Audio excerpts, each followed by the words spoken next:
अस्सलामु अलैकुम वरहमतुल्लाहि वबरकातुहू। आज मैं आप लोगों के सामने सलातुल हाजत नमाज पढ़ने का तरीका बयान करूंगा कि नमाज हाजत पढ़ने का तरीका क्या होता है और ये नमाज कब पढ़ी जाएगी, इस नमाज के अंदर कितनी रकात होती है, नियत किस तरीके से करनी है। 3 औकात ऐसे हैं कि इन औकात के अंदर इस नमाज को नहीं पढ़ना है।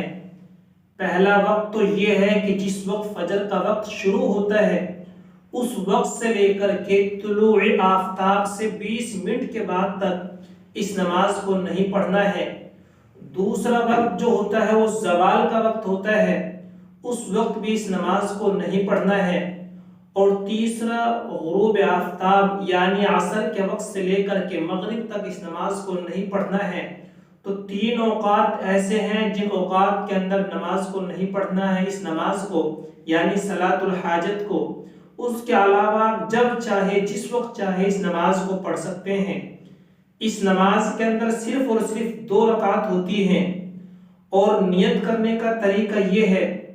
बल्कि इस नमाज को क्यों पढ़ा जाता है, इस नमाज को इसलिए पढ़ा जाता है कि अगर आपको कोई जायज़ ज़रूरियात है, मसलन आप किसी नौकरी के अंदर किसी जॉब की तलाश में हैं या आपके घर के अंदर नौजवान बच्चे और बच्चियां मौजूद हैं, मुनासिब रिश्ते नहीं मिल पा रहे हैं, तो आप इस नमाज को 2 रकात नमाज सलातुल हाजत पढ़ने का मामूल बनाइए। तो इंशाअल्लाह कुछ ही दिनों के अंदर आपको खुशखबरी मिलेगी और आपकी जो जायज़ ज़रूरियात है पूरी हो जाएगी।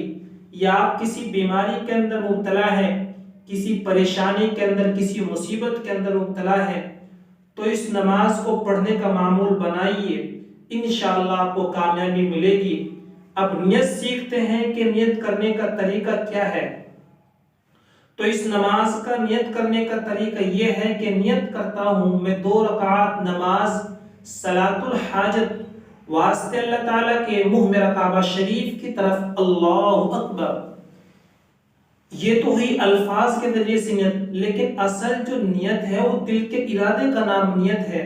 अगर आप दिल के अंदर ये नियत कर लेते हैं कि मैं नमाज सलातुल हाजत पढ़ रहा हूं, तो इससे भी आपकी नियत मुकम्मल हो जाएगी। उसके बाद जब आप नियत कर लें तो तकबीर तहरीमा कहने के बाद यानी अल्लाहु अकबर कहने के बाद आपको नियत बांध लेनी है। उसके बाद सना पढ़नी है, सुब्हानकल्लाहुम्मा व बिहम्दिका व तबारक अस्मुका व तआला जद्दुका व ला इलाहा गैरुक, फिर आऊज़ु बिल्लाह, फिर बिस्मिल्लाह। इस तरीके से फिर सूरह फातिहा के बाद जो भी आपके सूरत याद हो वो सूरत पढ़नी है। उसके बाद रुकू और दोनों सजदे करने के बाद एक रकात जो है मुकम्मल हो जाएगी। फिर जब आप दूसरी रकात के लिए खड़े होंगे तो वहां आपको सिर्फ और सिर्फ शुरू में बिस्मिल्लाह पढ़नी है। बिस्मिल्लाह पढ़ने के बाद सूरह फातिहा यानी अल्हम्दु शरीफ, अल्हम्दुलिल्लाहि रब्बिल आलमीन, ये पूरी सूरत, इसको पढ़ने के बाद फिर कोई सूरत मिलानी है। कोई सूरत मिलाने के बाद फिर इसी तरीके से जैसे हमने पहली रकात मुकम्मल की थी, इस रकात को भी इसी तरीके से मुकम्मल कर लिया जाएगा। उसके बाद सलाम फेरने के बाद हाथ उठा करके अल्लाह ताला से अपनी जो भी जायज़ ज़रूरियात है, जो भी मुश्किलात है, इखलास के साथ, आजिज़ी के साथ गिड़गिड़ा करके अल्लाह से मांगिए, तो इंशाअल्लाह आपको कामयाबी मिलेगी। आपको उस काम के अंदर, मुश्किलात के अंदर अल्लाह तबारक व तआला छुटकारा अता फरमाएगा। तो ये था सलातुल हाजत यानी नमाज हाजत पढ़ने का।